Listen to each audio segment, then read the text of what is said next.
Today on the Tiny Titans podcast, I am going to be telling some stories of when Cassie was in the NICU.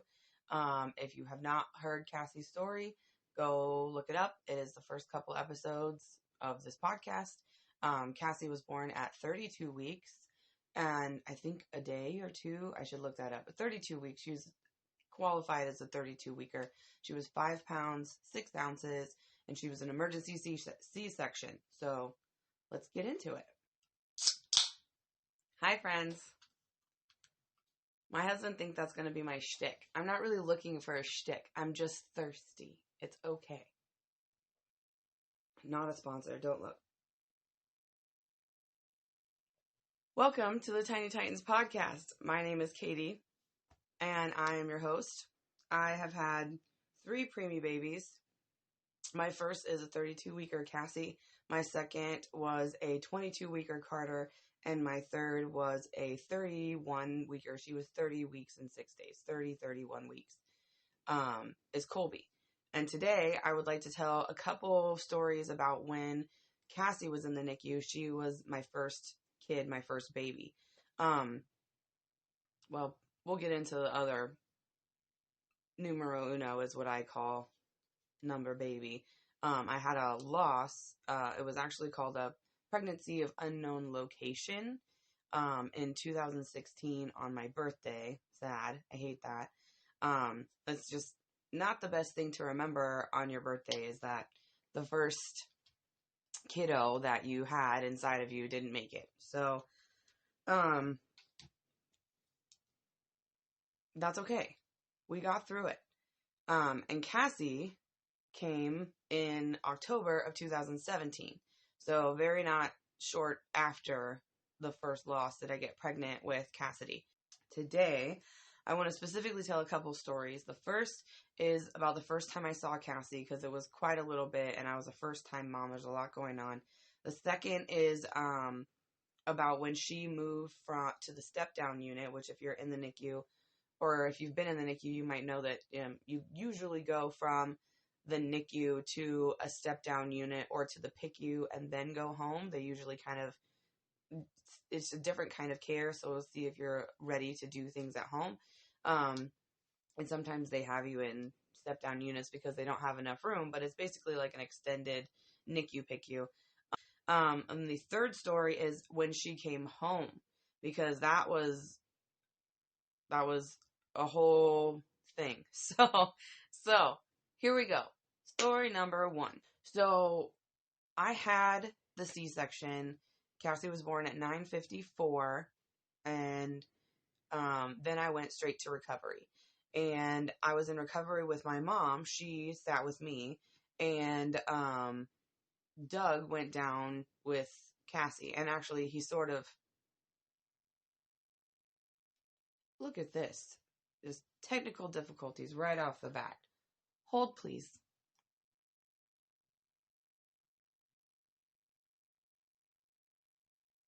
There we go. Okay. So Doug was with Cassie, and he sort of hijacked all of her firsts, which is fine. It was great because I was out of my mind on everything that they had given me for the epidural, whatever. I can't remember if they specifically called it an epidural or a spinal. I know that I got medicine in my back and it hurt and it was bad and I didn't like it. And when I got it with Colby, I didn't like it then either. It was great. Not great. So, I went to recovery. Doug went to hang out with Cassie. He did her first diaper change. He kind of got to hold her. He got to know all about her immediately because the nurses were assessing her as he was down there. And my mom stayed up in the recovery wing with me until the meds wore off and I was able to be moved to an actual room. So we got to my room. So she was born at 9:54, so 10 o'clock. We got to my room after recovery at 1 in the morning. And then I had to pump before I could go to sleep.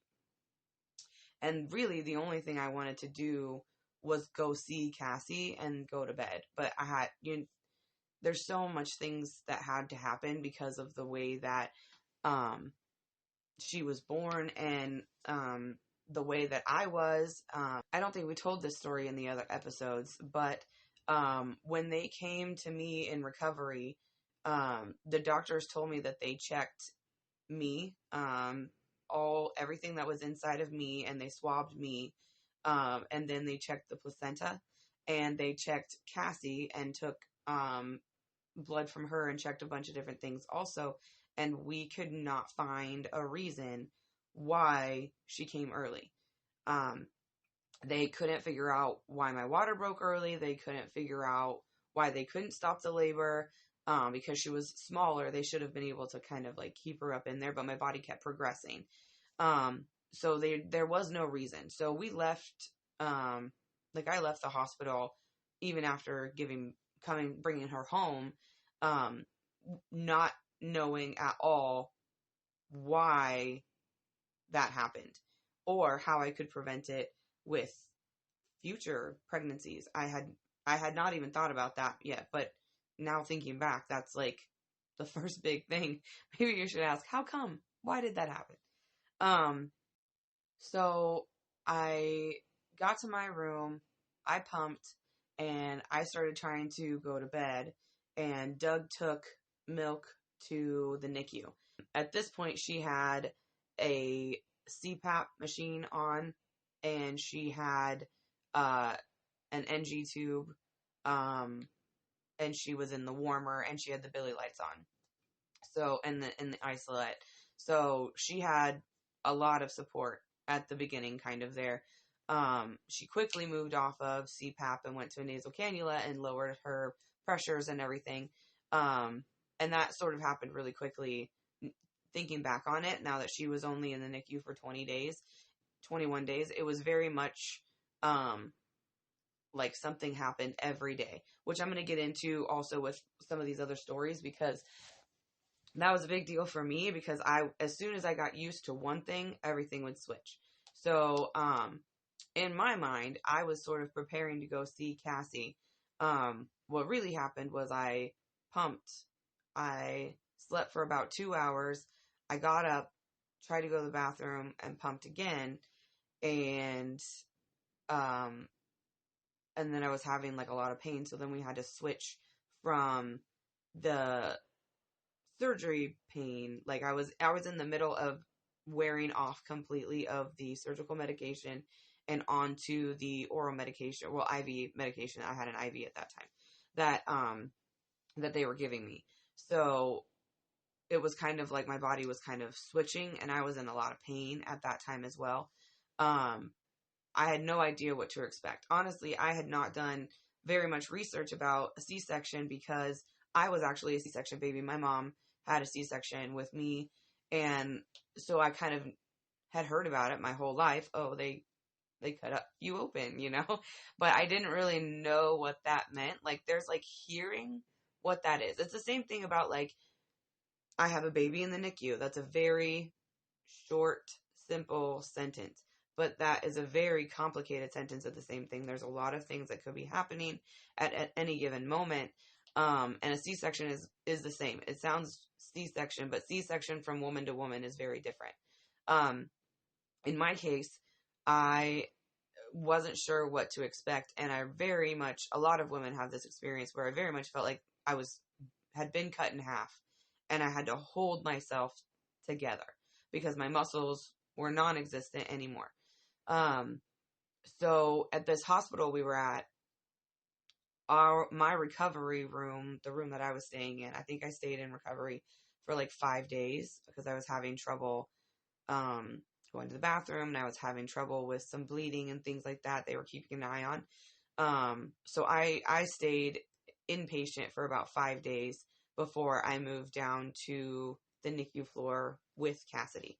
Because I was having such complications, they had me stay in my room until I was able to sort of walk. I had to be able to hold myself upright enough to hold a baby, especially a baby that needs support. They had a boppy under me and everything, but you still have to be able to support the baby, and support myself. Also, it was very far from my room to the NICU, and Doug said that it took him about 10 minutes to get across just by himself, walking at his normal speed. And it took us at least half an hour the first time to go from my room to the NICU in a wheelchair, over all the transitions, up and down rooms and elevators and things. And it hurt so, so, so bad. I was not prepared. We had to keep stopping because I just told my husband, we need to just wait. Just give me a minute. I need to breathe. Because I was like holding everything in so tight. And then there was no muscle to actually hold. So then I would have to like take a break and just like relax my whole person. So, that I very vividly remember being in the wheelchair several times and just like sitting there and crying and being like, okay, we're halfway there. I'll make it. It's going to be okay. But it was really hard. And then I felt super guilty because I couldn't get to my baby. All those emotions for first time moms are like super scary, because not only like, do you know if you're supposed to be feeling it, but like you feel guilty, or I felt guilty for feeling all of the feelings. Anything that wasn't like happy, lovey-dovey, and like, this is the most amazing thing that just happened. Anything that was not that warm, happy feeling, I thought was wrong. So I felt a lot of fear and guilt around her birth and at this time and trying to heal. And then that was just hard for my mental health, and it was very hard to make milk that way. So I really had to get over that quickly, so that I wouldn't stress myself out constantly. And that is really, really big. Just being able to just like say that it's okay, my body did what my body did, and we're going to work through it, instead of just constantly blaming myself for having a body that didn't work the way I wanted it to.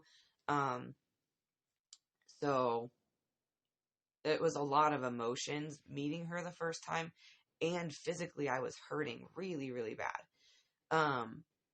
So getting there was really hard. And then when I got there, I got this like surge of adrenaline, I guess.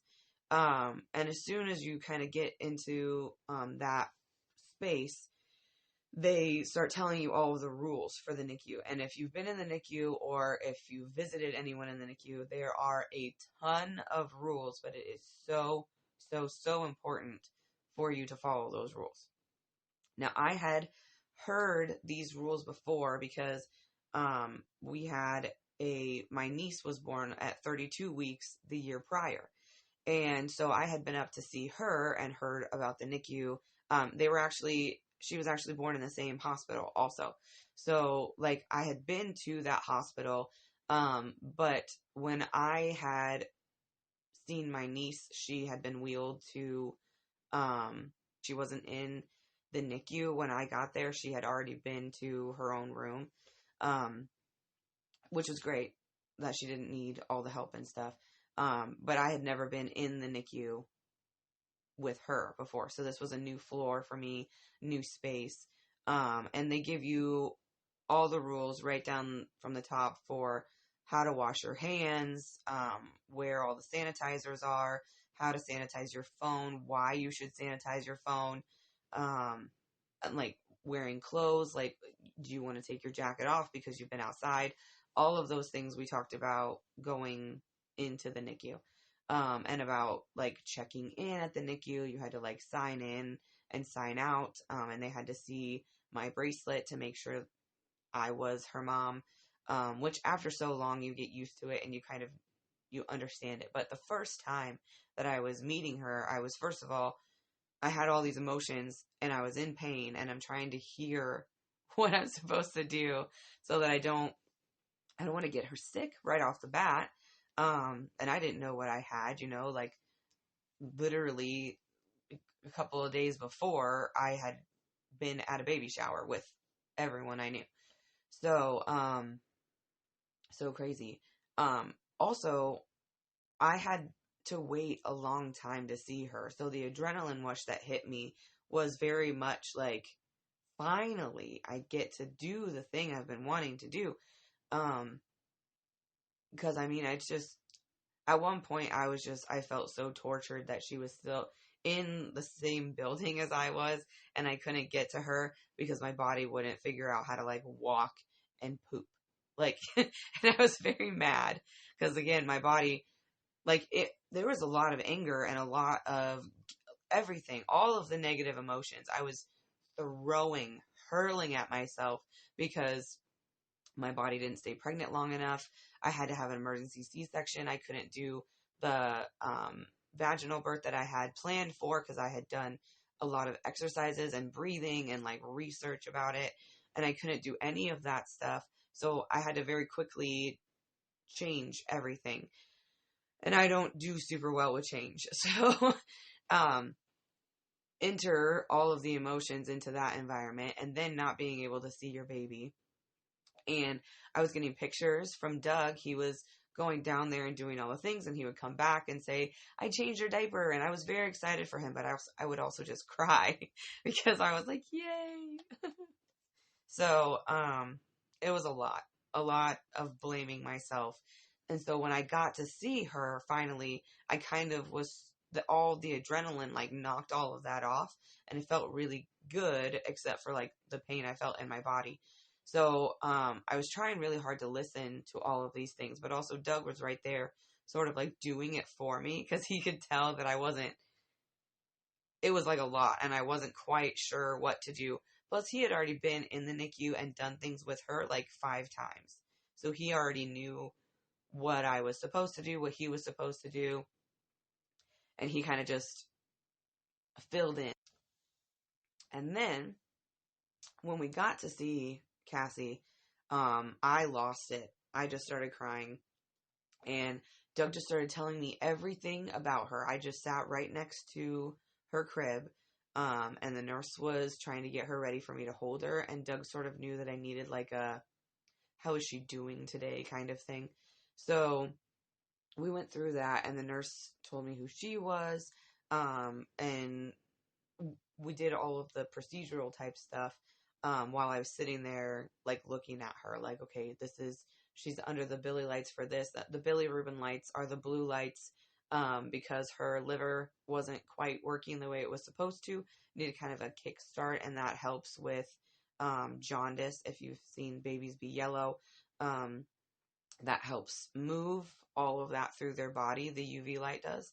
So she had bilirubin lights in her isolate, and they turned those off, and she had nasal cannula. No, she had the CPAP still on the first time I met her. So she had the nasal cannula on the next day when my mom met her. So, so she had this big, bulky piece on her nose and kind of went like around her face. And then she had all the leads and wires everywhere. And she had an IV. She had all these things because they had to give her antibiotics and things because they didn't know why she came early. So they just did all of the stuff to make sure that she wouldn't contract an infection, or any of that stuff because they had no idea what caused the preterm labor.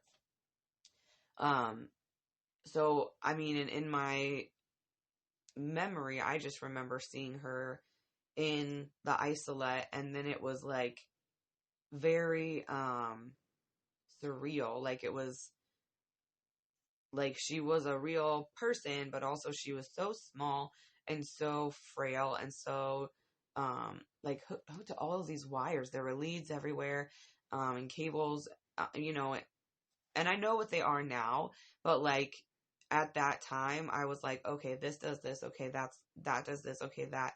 But then I was still in my head, like, in a weird place, and my body, I hurt.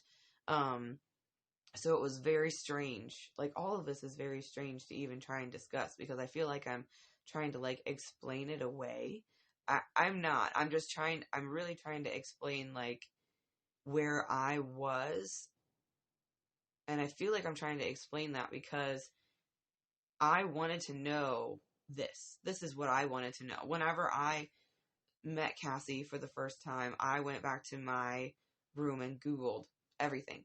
If you listen to the episodes before, on the way down to the hospital when my water broke, I was Googling preterm labor, preterm birth, 32 weeks, statistics.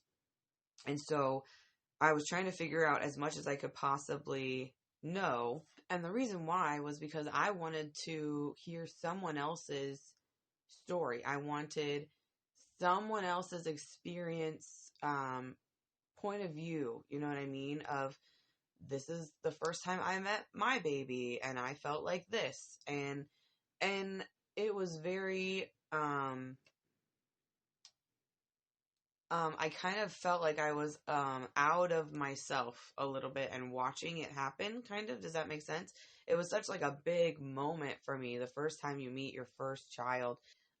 As Doug's telling me all these things about her, and I'm sitting next to her isolette, kind of preparing myself to hold her, and the nurse is getting her ready, getting all of her leads untangled, and getting her unswaddled so that we could do skin to skin.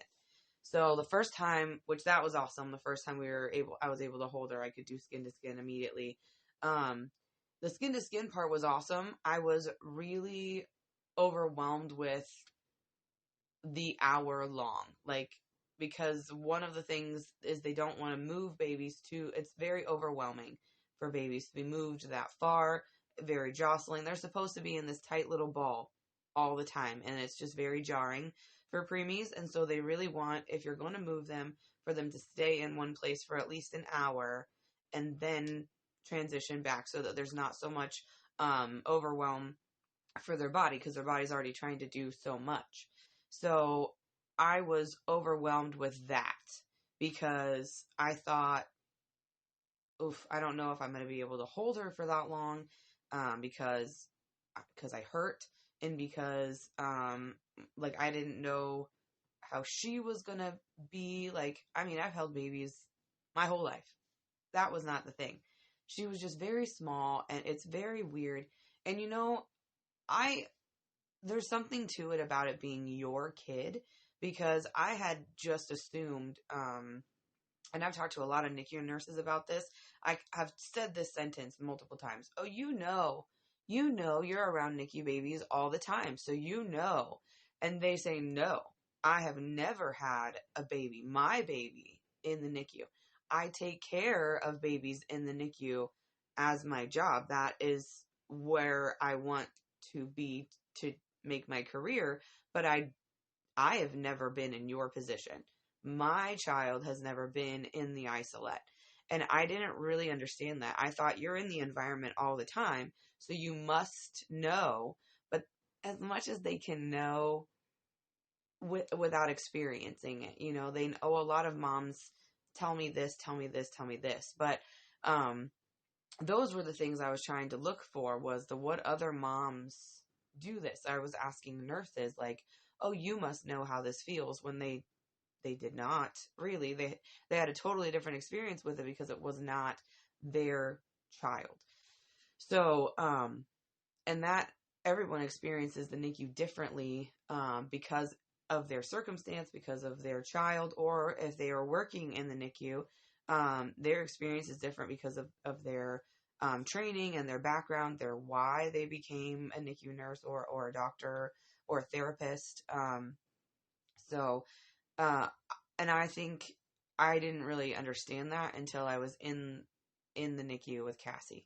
And then trying to find other parents who had been NICU parents before, and trying to find out, what was your emotions? What was happening here? And I couldn't find anything. I couldn't find anyone who would tell me, this is what my experience was the first time in the NICU. And I don't know why those resources aren't available. I think it's just because it's really hard to talk about being in the NICU, and that's your kid. That is your responsibility. Your emotions are outside of you now, and in a tiny box that you were not expecting, and you have no control. That is another thing that I realized very quickly. I had no control. I had to ask if I could hold her. I had to ask about all of her care. When was the last time she had a bottle? Could I feed her a bottle? Could I give her oral swabs? Could I, like, what could I do? What couldn't I do? When could I do it? And I also very quickly understood that different nurses do things on different shifts, which we'll talk about in another story. But the first time I met Cassie, it was a lot of overwhelming emotions. And then I remember when the nurse kind of handed her to me. I don't know why, but I remember the sound more than anything, and it was just the clinking of the plastic wires against the plastic isolette. And then she set her on me, and it was kind of like, oh, there you are. I was like, oh yeah, and that was fine. It was kind of like instant relief, you know.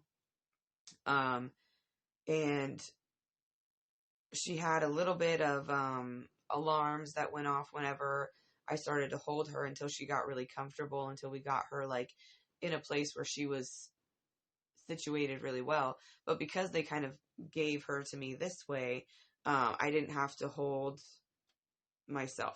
So I could kind of just lean back, which was very nice for not having to support my stomach. And I remember being so afraid of that hour, and that I was going to do something terrible in that hour or something. And then I remember that it went by really fast. Like it was like they put her on my chest. We got her super comfy, and about 10 minutes in, we got her actual comfy so that she wasn't alarming and having issues anymore. And then, Doug and I sat and talked for a while. We talked to the nurse. I talked about her. And then it was like 15 minutes that I was going to have to put her back. And I knew that because I knew I needed a pump, because now my body had her body. And so our bodies, like, it's a weird thing that happens, but like you're and your baby's body like link up without being like connected anymore by the umbilical cord. And so, I knew I needed to pump, which was kind of what I was waiting for. We thought that once I went and saw her that my milk would get kick-started, which it did. And so then I was like, well, now I can't hold her anymore. So then I went from being super terrified of holding her to being like, oh, I have to put her back already. And I feel like that's always what happens. I feel like, now, like, even like with Colby, I remember being like, oh, I have to go pick up Cassie. Like, I remember being like, oh, I have to go do this thing now, and I have to put you back, and I have to like leave. And I hated that. And every mom I've talked to hates that. You talk about leaving your kids at daycare for the first time or at kindergarten for the first time. Try leaving a tiny premature baby in a plastic box with strangers in a dark room, because that's how it looks, really. It's very, very difficult, and it takes a lot of like self-control to even be okay with it, and it's very difficult. And I mean, I feel like it should be easier because other people are handling a part of your responsibility, but because I had the C-section, I was still trying to take care of myself. Up until like 2 weeks after my C-section, my husband was still like lifting me in and out of bed. It took a little bit for me to kind of get healthy enough to even take care of her, which is the point of the NICU and of being in recovery. That's the whole point, is because moms and babies need extra help in between. So it was great. It worked the way it was supposed to, but it sucks when you need it, you know? So, so yeah, that was the first time I met Cassie, and I remember having to put her back, and then we had to leave, and I had to go pump, and then I was just exhausted. Like, all the emotions and adrenaline just like left. I remember crying when we were driving back to my room, which took a long time and hurt again. And then I got back to my room, and I had to try and pump, and we had lactation come in. It was a whole thing. So, but then, with Cassie, I think it was a lot of hurry up and wait after that. It was like she was a big baby. Everyone in the NICU called her the big baby. She was the most stable. She just had preemie like attacks, kind of like all preemies kind of act like a preemie. Their hearts don't really know what to do because they're not in utero anymore. Their lungs don't really know what to do.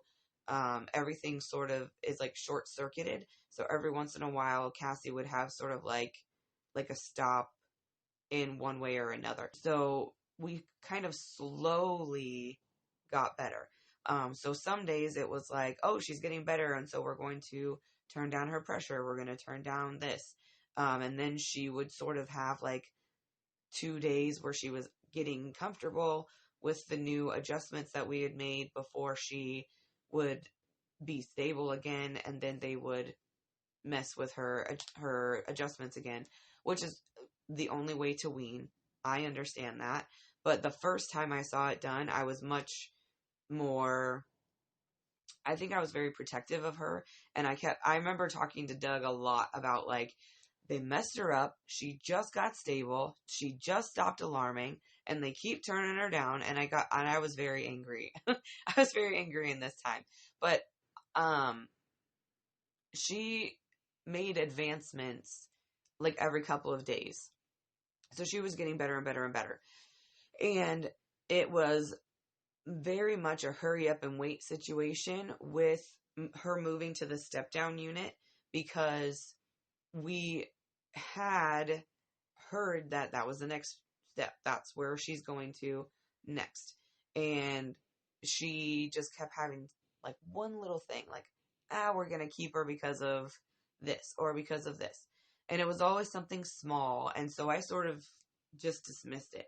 I was like, okay, we'll be in the NICU for another week. We'll try again. Well, then one day, our nurse came in, and at this time I was basically spending all of my time in the NICU. So my room was in the Ronald McDonald House section of the hospital. And so I basically go to my room to sleep, and then I would like get breakfast on the way to see Cassie, and then I would just see Cassie for the rest of the day. I would just like stay next to her in the NICU, which I had just a chair and like a little side table, and I was into crocheting, so I would crochet and read books and watch movies and just talk to her. And I did all of her cares and all of her things. So when the nurse came in that morning, she was like, well, we might move her down to the step down unit today. And I had heard that before, and so I was trying to be like, okay, whatever. So we just kind of went a normal day, and then all of a sudden at like it was like 4:00. It was coming on to shift change. Shift change was at 7, and it was coming on to shift change. And she said, okay, we're going to move her down to the next unit. I just have to have someone help me and get her transferred. And I was like, okay, all right. Which I didn't know what that really meant. I knew that meant she was getting better. I knew that meant she was more stable and they were not as worried about her, which were all good things. But it changed our daily routine, and I didn't really know what that meant. Also, this happened like when she actually ended up moving. It was like 4:00. She's going to move 5:00. I don't have a team to move her. 5:30, it was back and forth and back and forth. And it was like 6:45, and my nurse was like, okay, I'm just going to take her up because she's ready and we've got too many admittance. So we really need the NICU space. And I was like, okay. Like in my brain, I was like, this is exciting, and I was calling Doug, texting Doug, like, this is what's happening. They're talking about moving her. So because it happened at shift change though, there was nothing really for explanation. It was more like, we're going to move and then I'm going to go home. So my nurse from the NICU moved us to the step down unit, and then she clocked out. And then my other nurse was doing rounds and getting everything ready for her shift to start. So I suddenly found myself in a very large room which I think they can put at least 2 babies in, maybe more, in a very large room with just Cassie in her isolette, and I had no idea what to do because I had never been left alone with her before. So I didn't know if I knew I couldn't pick her up because I'm always supposed to ask, and I didn't know who my nurse was, and I knew enough to know that certain nurses do things differently, and I did not know what procedure was on the step-down unit. I was terrified, and I called my sister-in-law sobbing, uncontrollably, ugly crying, bad, bad. I was hyperventilating because I could not understand what I was supposed to do, and I wanted to do stuff, but I didn't know what to do, and I was afraid of doing stuff because she still had all the leads and all the wires, and I was afraid I was going to mess something up. And no nurse had come over to tell me that this is why we moved her, this is why she's stable, this is what, like, that part of rounds had not happened in the evening yet. So I was just I paced the whole room, little tiny isolette in the middle of the room, and I just paced back and forth on the phone with my sister-in-law, sobbing because I didn't know what to do. I just kept being like, I want to hold her, but I don't know what to do. And she sort of explained, like, first of all, calm down, right? She explained to me her experience and with my niece, and that they were going to be there eventually, and that if they moved her, it was good. If they weren't in there, they weren't worried about her. And a lot of things that I didn't know, because in the NICU, they're always worried about you. There's someone watching you all the time. You're not by yourself. You're not supposed to be by yourself. Even when you think there's no nurses watching, they have the monitor somewhere else and they're watching her. So, and I did not know how this unit worked. I had no idea. So she was kind of like through heaving sobs trying to explain this to me. And I remember being on the phone for like 45 minutes until I calmed down. And then, which is ridiculous. So overwhelmed with emotion. It was insane. And my nurse finally came in and kind of explained what was going on. And once I had like, oh, okay, now I understand like what we're doing. And it was in this hospital, the step down unit was sort of, in my mind, it was kind of like a spaced out nursery, where they did things in shifts. And instead of a nurse going to see your baby like every 5 minutes, every 10 minutes, they would only come into the room when it was time to see them for their cares, which is like every 3 hours. So they would only come in the room every 3 hours to do cares, unless something was happening, unless they were having an event of some sort, which I hated because I was like, now what do I do? So I had to ask a lot of questions about, if you're not in here, am I allowed to get her? Am I allowed to pick her up? Which the first night was a no, because transitions are really hard on preemies, on babies. Even full-term babies sometimes have issues with it. But transitions are really hard on preemies. And she was 34 weeks, I think. I think we spent 2-ish weeks in the NICU and 2-ish weeks in the step-down unit. So she was, at that time, not stable enough for me to hold her. And also at this time, I had worked myself into a frenzy, and my body was telling me that I needed to go pump again. So I had to leave her. And that was the other thing that was terrifying, was leaving her in her room alone to go stay at my room the first and probably second night, because I really didn't. I thought she went from 24-hour care to like someone just popping in at her. And I wasn't quite understanding. And in my new mom brain, that was not okay. And I didn't like that.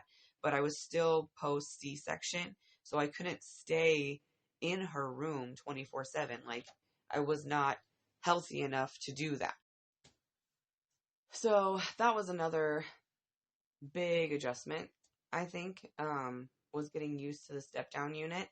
And then I feel like as soon as I got used to the step-down unit, as soon as I got used to the way that the nurses did things, the night nurses did things, the way that when rounds was, as soon as I was used to that and I was good with it, they started talking about her going home, which I was not prepared for, because everything we had heard was to not expect her to go home before her due date. And her due date was November 18th. And we came home on October 21st. Yeah, 21st. So I did not think before November for sure. She ended up coming home like right about 36 weeks. I think it was like 36 weeks and 2 days that she came home. But that was also a very quick thing. It was, will she, won't she? Is she stable enough? Will she take a bottle? Because that was the last hurdle for Cassie. Was she had the hardest time for her was the suck, swallow, breathe reflex. And she had not mastered it even when we came home. She had just done enough that they were going to allow us to come home because I was going to work with her on it, which we did, and she figured it out. She took bottles fine. It just took a little bit longer to get there. So, and we tried nursing while we were in the NICU, and she just had a problem with latching and with breathing, and because she was already having breathing issues, because she was born blue, so she already had like oxygen and lung sort of damage that we were watching. I really didn't think her aspirating any sort of milk, formula breast milk, was a great idea if we could avoid it. So when she took a bottle, she did just fine, and I didn't need to fight her to do nursing. And at that time, my milk had come in, so I was pumping so much more than she could drink. I ended up being a super oversupplier, which was great because I had a ton of breast milk for her whenever we came home, which was super awesome because she was sick often, so I was able to keep her on breast milk. But the day she came home was also kind of hard because I wasn't exactly sure what to tell Doug.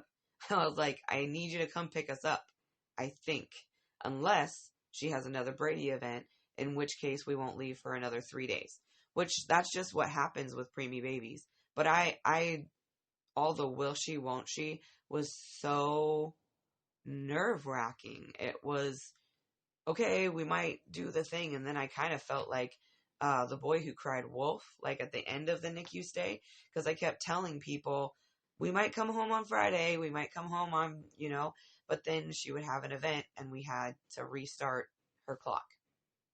So that was very touch and go. And we finally got the green light. It wasn't even that she didn't like pass all of her things to go home, because she had already done her car seat challenge and she had already done all the other stuff. It was really, is she going to continue gaining weight if we only give her a bottle? If we take the oral feeding tube away, will she continue to gain weight? So that was the big question. They ended up letting us come home. And then the drive home was nerve-wracking. I sat in the back seat with Cassie, and Doug drove us home from Chicago, which is 2 hours. It was so long. And you know what? She slept the whole way. I was so nervous. And Doug and I talked about it like, okay, if this happens, we'll pull over here. There's like a stop here. If you need to pump, if she has a blowout, all the stuff, right? Because we didn't know what was going to happen in the 2 hours it was going to take us to get home. But she slept. It ended up that we kind of like wore her out with getting ready in the morning to go. And I think we left at like 10 or 11 because we were home in the early afternoon. Um, and we got Wendy's on the way home, and it was so, so good. And I don't know, I think there's something about like the first couple of things that you do with your child when it's just you and your child, when no one else is paying attention to you, when you get to just be who you want to be with your family. It's just another feeling. It's very different. It's very like freeing. I felt very free to do what I wanted to do. Also terrified to break her, to mess her up, to get her sick, any of that stuff. So we drove home, and so carefully. I remember Doug being so careful driving home, which is so funny now. And then when we got home, it was, he kind of like held her while I like super cleaned the house and was like, this is dusty. I have been gone for a month. And like nothing was set up the way that I wanted it to be set up. And we still had like gifts from the baby shower that needed to be opened and like put away because we had been in Chicago. I had been in Chicago the whole time. So when I got home with the baby, the nursery was not set up. I had to set it up. We had to figure out where she was going to sleep, which neither one of us felt comfortable with her sleeping in her own room because no one was there to watch her. And it just felt very weird to me. I needed to be able to hear her.